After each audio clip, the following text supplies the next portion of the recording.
बच्चों अस्सलाम वालेकुम। आज हम लोग क्या पढ़े हैं? आज हम लोग पढ़े हैं ब्लॉक 8 की पैथोलॉजी नियोप्लेजिया। हम लोगों ने स्टार्ट किया हुआ था बच्चों which is chapter number 6 from your recommended book that is Robins. अच्छा बच्चों, प्रीवियस वीडियोस में हम लोगों ने क्या क्या स्टडी कर लिया? हम लोगों ने इसका सबसे पहले एक जनरल ओवरव्यू स्टडी किया था, अपने एक जनरल कॉन्सेप्ट लिया था बिनाइन और मैलिग्नेंट वगैरह का। उसके बाद हम लोगों ने नॉमेनक्लेचर डिस्कस किया, ठीक है। उसके बाद हम लोगों ने स्टार्ट किए थे जो कैरेक्टरिस्टिक्स है हमारे पास बिनाइन और मैलिग्नेंट नियोप्लाज्म्स की, ठीक है। हमारे पास 3 कैरेक्टरिस्टिक्स होती हैं बिनाइन और मैलिग्नेंट नियोप्लाज्म की, जो कि बेसिकली इसके डिफरेंशिएटिंग फीचर्स हैं। सबसे पहले था डिफरेंशिएशन और एनाप्लेजिया, दूसरे नंबर पे है लोकल इन्वेजन, तीसरे नंबर पे है मेटास्टेसिस। और इसके मैंने जो है ना वो 3 वीडियोस इसलिए बनाया ताकि आप लोगों को याद रहे कि इसके 3 पॉइंट्स हैं। सो डिफरेंशिएशन एनाप्लेजिया हम लोग प्रीवियस वीडियो में पढ़ चुके हैं, अगर आप लोगों ने नहीं देखी तो पहले वो देख कर आओ। उसके बाद आज हम लोग क्या स्टार्ट करेंगे? आज हम लोग स्टार्ट करेंगे बच्चों लोकल इन्वेजन। बहुत छोटा सा आसान सा टॉपिक है, जल्दी कवर हो जाएगा। अच्छा बच्चों, लोकल इन्वेजन का मतलब क्या है? मैं पहले भी बता चुकी हूँ। लोकल का मतलब होता है कि उसी जगह पर या उसके इर्द गिर्द की जगह पर, जिस तरह हम कहते हैं कि ये तो इस शहर का लोकल मेडिकल कॉलेज है, ठीक है। यानी कि फॉर एग्जांपल लाहौर के अंदर किंग एडवर्ड है तो वो उसका लोकल कॉलेज हुआ ना, ठीक है। तो इन्वेजन का क्या मतलब होता है? इन्वेजन का मतलब होता है कि क्रॉसिंग द नॉर्मल बाउंड्री के। फॉर एग्जांपल किसी भी चीज़ की एक नॉर्मल बाउंड्री को क्रॉस कर देंगे तो हम कहेंगे कि ये इन्वेजन है। फॉर एग्जांपल अगर आपका घर है या आपके घर की 4 दीवारी है और कोई बंदा बाहर से घुस आ जाए तो हम कहेंगे कि इस बंदे ने क्या किया? इन्वेड किया ना घर के अंदर, के 4 दीवार नॉर्मल बाउंड्री को क्रॉस किया, तो crossing the normal boundary is called invasion. अच्छा, लोकल इन्वेजन भी हमारे पास मेलिग्नेंसी का एक फीचर जो है ना, हॉलमार्क तो नहीं कह सकते, ये बेसिकली एक डिस्टिंग्विशिंग फीचर होता है जो कि बिनाइन और मेलिग्नेंट के अंदर डिफ्रेंशिएट करने के लिए इस्तेमाल होता है। अब लोकल इन्वेजन का मतलब क्या होगा कि tumour invades the surrounding structure, कि जो ट्यूमर है वो अपनी असल जगह से हट के अपनी बाउंड्री को क्रॉस करके अपनी जो उसकी एपिथेलियल बाउंड्री थी उसको क्रॉस करके इर्द गिर्द वाले स्ट्रक्चर्स को अगर इन्वेड करे तो हम कहेंगे कि ये क्या कर रहा है? लोकल इन्वेजन शो कर रहा है। बिनाइन और मेलिग्नेंट के लिहाज से देखें तो जो बिनाइन ट्यूमर्स होते हैं हमें पहले ही पता है कि वो जहाँ पर होते हैं वहीं पे रहते हैं, यानी कि वहीं पे जो है ना वो बढ़ते रहते हैं, उनका साइज वहीं पे इंक्रीज होता रहता है और वो सराउंडिंग वाले टिश्यूज़ को कंप्रेस जरूर करते हैं, दबाव जरूर उनके ऊपर डालते हैं, लेकिन उनके अंदर नहीं घुसते, उनकी बाउंड्री को इन्वेड नहीं करते, उनके अंदर नहीं चले जाते, ठीक है। और नॉन इन्वेसिव होते हैं, इन्वेजन शो नहीं करते, एक्सपेंसिव मैसेज होते हैं। तो बच्चों ये क्या होते हैं? ये एक्सपेंसिव मैसेज होते हैं। एक्सपेंसिव का मतलब ये है कि फैलते तो जाएंगे, इनका साइज वहीं पे जो है ना वो लोकली बड़ा होता जाएगा, लेकिन ये बाउंड्री क्रॉस नहीं करेंगे। और दूसरी आखिरी बात क्या है कि ये कैप्सुलेटेड भी होते हैं, इनके ऊपर एक कैप्सूल भी चढ़ा हुआ होता है। कैप्सुलेशन की बात हम लोग एंड में करते हैं। इसके बरक्स अगर हम मेलिग्नेंट ट्यूमर्स को देखें तो ये क्या होते हैं? इन्वेजिव होते हैं, यानी कि इन्होंने क्या करना है? बाउंड्री क्रॉस करना है, दूसरे स्ट्रक्चर्स के अंदर इन्वेड करना है, डिस्ट्रॉय करना है सराउंडिंग स्ट्रक्चर को। जिन स्ट्रक्चर्स के अंदर ये जाते हैं वहाँ पर भी जाकर डिस्ट्रक्शन फैलाते हैं और ये नॉन इनकैप्सुलेटेड होते हैं। उसके बाद आपकी रॉबिन्स की लाइनिंग की वर्डिंग है, उसी की लाइन के अंदर लिखा हुआ है कि जो कैंसर्स होते हैं वो इन्फिल्ट्रेशन, इन्वेजन और डिस्ट्रक्शन शो करते हैं। इन्फिल्ट्रेशन का मतलब है sneaking into the neighbouring tissues, यानी कि साथ वाले टिश्यूज़ के अंदर झांकना, उनके अंदर जाना। इन्वेड करना मतलब उनकी नॉर्मल बाउंड्री को क्रॉस करना, अपनी नॉर्मल बाउंड्री को क्रॉस करना, उनकी नॉर्मल बाउंड्री को क्रॉस करना, और जिन टिश्यूज़ के अंदर ये जाते हैं वहाँ पर जाकर डिस्ट्रक्शन या फिर डैमेज ये कॉज करते हैं। फॉर एग्जाम्पल बच्चों हम इसकी एक मिसाल देख देते हैं कि अगर आपके पास कोलोन कैंसर है, ठीक है, कोलोन का कैंसर है, यानी कि ये आपका लार्ज इंटेस्टाइन का पार्ट होता है कोलोन, वहाँ का अगर कार्सिनोमा है तो वो म्यूकोजा में स्टे करने की बजाय, यानी कि उसकी टॉप मोस्ट लेयर में रहने की बजाय वो सब म्यूकोजा मस्कुलरिस सिरोज, आप लोगों ने पढ़ी हुई होगी, हिस्टो भी पढ़ के आए हो पिछले साल ही, तो वहाँ पे इन्वेड करना स्टार्ट कर देता है। तो मतलब अगर उसी जगह को इन्वेड करेगा ना, बेसिकली बच्चे कंफ्यूज होते हैं लोकल इन्वेजन और मेटास्टेसिस के। तो मेटास्टेसिस हमारा अगला टॉपिक है। मैं आप लोगों को ये बता रही हूँ कि जो लोकल इन्वेजन होती है उसका मतलब होता है कि उसी जगह पे रहते रहते उसी के सराउंडिंग स्ट्रक्चर्स को इन्वेड करना। मेटास्टेसिस का मतलब होता है कि डिस्टेंट साइड पे जाना, तो उसकी आगे हम बात करेंगे। अच्छा, कैप्सूल वाली बात मैं आप लोगों को बता रही थी। बेसिकली कैप्सुलेशन शो करना बिनाइन ट्यूमर का कैरेक्टरिस्टिक है। कैप्सूल क्या होता है? बेसिकली कि ये आपके पास अगर ट्यूमर के सेल्स है ना, ये आपके पास पूरा ट्यूमर है, इसके इर्द गिर्द ना फाइब्रस टिश्यू की एक लेयर बन जाएगी जो इसको नॉर्मल सेल से डिफ्रेंशिएट कर रही होगी। तो देखने से ही पता चल जाएगा कि ये नॉर्मल सेल्स हैं और ये फाइब्रस टिश्यू है। ये इसी तरह से है कि बच्चों फॉर एग्जाम्पल एक कमरा है ना, कमरे के अंदर अगर आपने अपना स्टडी के लिए कुछ बनाना है तो यहाँ पे अपना टेबल रख लोगे, यहाँ पे आप पर्दा लगा लोगे, आप कहोगे कि ये मेरे पढ़ने की जगह, तो देखने से ही पता चल जाएगा कि अच्छा ये इलाका अलग हुआ है।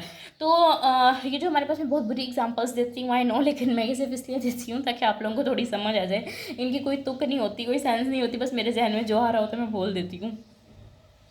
तो फाइब्रस टिश्यू हमारे पास फाइब्रस टिश्यू का बना हुआ होता है ये रिम, और ये हमारे पास एक्स्ट्रा सेलुलर मैट्रिक्स से कंपोज होता है। फाइब्रोब्लास्ट ही इसको बना रहे होते हैं। बेसिकली क्या होता है कि जो हमारे पास ट्यूमर सेल्स होते हैं ना, फॉर एग्जांपल ये एक ट्यूमर है और यहाँ पे ये ग्रो करा था, तो ये सराउंडिंग स्ट्रक्चर के ऊपर ये एक्सपेंसिव मैस है ना, ये बड़ा होता जाएगा होता जाएगा होता जाएगा और मैकेनिकल स्ट्रेस डालेगा साथ वाले स्ट्रक्चर के ऊपर। तो साथ वाले स्ट्रक्चर के जो फाइब्रोब्लास्ट होंगे ना वो यहाँ पे एक रिम बनाना शुरू कर देंगे एक रिएक्शन के तौर पर, ताकि अपने ऊपर दबाव को रोक सकें। तो ये एक डिमार्केशन का काम दे रहा होता है। ट्यूमर जैसे क्या होता है, डिस्क्रीट हो जाते हैं, मतलब अलग हो जाते हैं, मूवेबल हो जाते हैं, यानी कि नॉन फिक्स, वो फिक्स नहीं रहता, फिर उन मतलब उन टिश्यूज़ के साथ ऐसे फिक्स नहीं रहता है, वही उसी जगह पे मूव करता रहता है, और इस तरह से वो रेडिली एक्साइजेबल होता है, यानी कि आप उसको सर्जरी के थ्रू, एक्सीजन के थ्रू रिमूव कर सकते हैं, ठीक है। लेकिन आपको पता है pathology is all about exceptions. एक केमिस्ट्री के अंदर बहुत एक्सेप्शंस होती थी, अगर आपको याद हो फर्स्ट या सेकेंड ईयर की केमिस्ट्री के अंदर, लेकिन ऐसा नहीं होता सब में। तो यहाँ पर भी हमारे पास ये है कि एक्सेप्शंस, वैसे हमने जनरल जो रूल ऑफ थंब क्या है कि benign tumours are capsulated and malignant tumours are non encapsulated. लेकिन बिनाइन ट्यूमर्स में भी सारे बिनाइन ट्यूमर्स कैप्सुलेटेड नहीं होते। बहुत इंपॉर्टेंट एग्जांपल है बच्चों यूट्राइन लियोमायोमा की, अक्सर पूछ लेते होते हैं। यूट्राइन लियोमा, इसको फाइब्रॉइड भी बोलते हैं आम जुबान के अंदर। ये बेसिकली यूट्रस के अंदर ट्यूमर हो जाता है ख़वातीन को। ये बिनाइन स्मूथ मसल का ट्यूमर है। लियो का मतलब ही हमारे पास जो है ना वो क्या होता है, स्मूथ मसल होता है। लियो मायो का मतलब मसल होता है, सॉरी। और ओमा हमारे पास बिनाइन ट्यूमर के लिए, बिनाइन के लिए यूज़ होता है, ठीक हो गया। यूट्राइन लियोमायोमा का मतलब है बिनाइन स्मूथ मसल का ट्यूमर है, और इसमें हमारे पास क्या होता है कि कैप्सूल नहीं होता। ये बिनाइन ट्यूमर है लेकिन यहाँ पे कैप्सूल नहीं होता, लेकिन यहाँ पे एक डिमार्केशन फिर भी होती है, क्योंकि जो नॉर्मल हमारे पास मायोमीट्रियम की लेयर होती है ना, मायोमीट्रियम में ग्रो कर रहा होता है, तो इर्द गिर्द वाले जो मायोमीट्रियम की लेयर होती है ना, वो हमारे पास एक कंप्रेस्ड एक स्ट्रक्चर, एक रिम बना देती है इसके इर्द गिर्द। तो कैप्सूल इसके अंदर भी नहीं है, लेकिन आप जब देखेंगे तो आपको ये ऐसे अलग थलग नजर आएगा। डिमार्केशन इसके अंदर है लेकिन कोई ट्रू कैप्सूल नहीं है यहाँ पे। अब फिर हमारे पास एक एग्जांपल है जहाँ तो कैप्सूल भी नहीं है और वहाँ पे किसी किस्म की डिमार्केशन भी नहीं है। वो एग्जांपल है हेमेंजियोमा। हेमेंजियोमा हमारे पास वास्कुलर ट्यूमर होता है बच्चों, और ये भी बेनाइन ट्यूमर है। तो इसमें ना कैप्सूल है ना कोई डिमार्केशन है, that is why it is difficult to excise.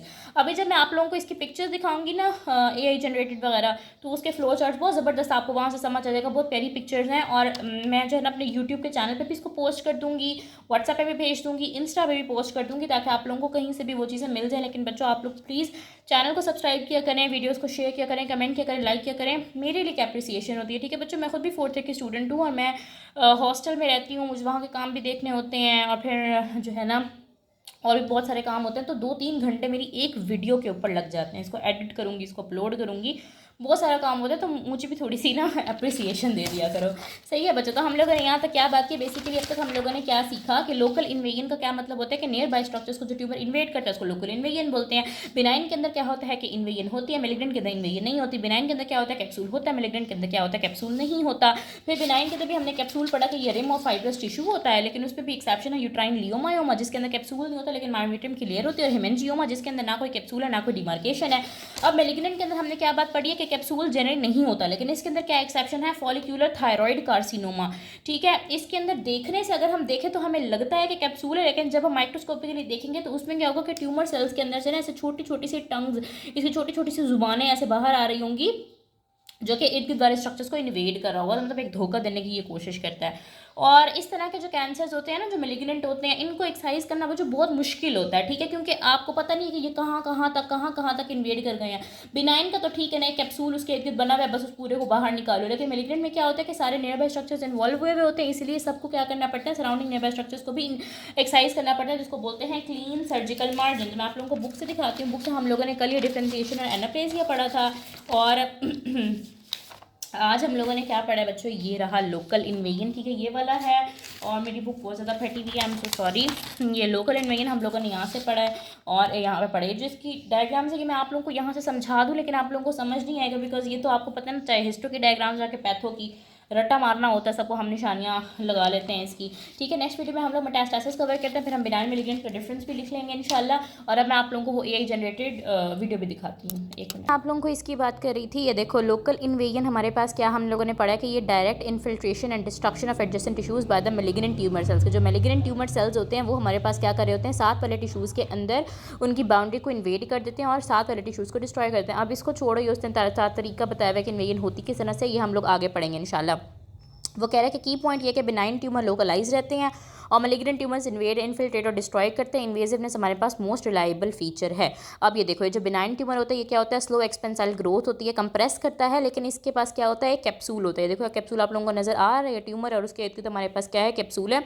Well circumscribed है, does not invade, easy to excise. ये मैं आप इंशाल्लाह ना अपलोड भी कर दूंगी, इसके लिए परेशान ना हो।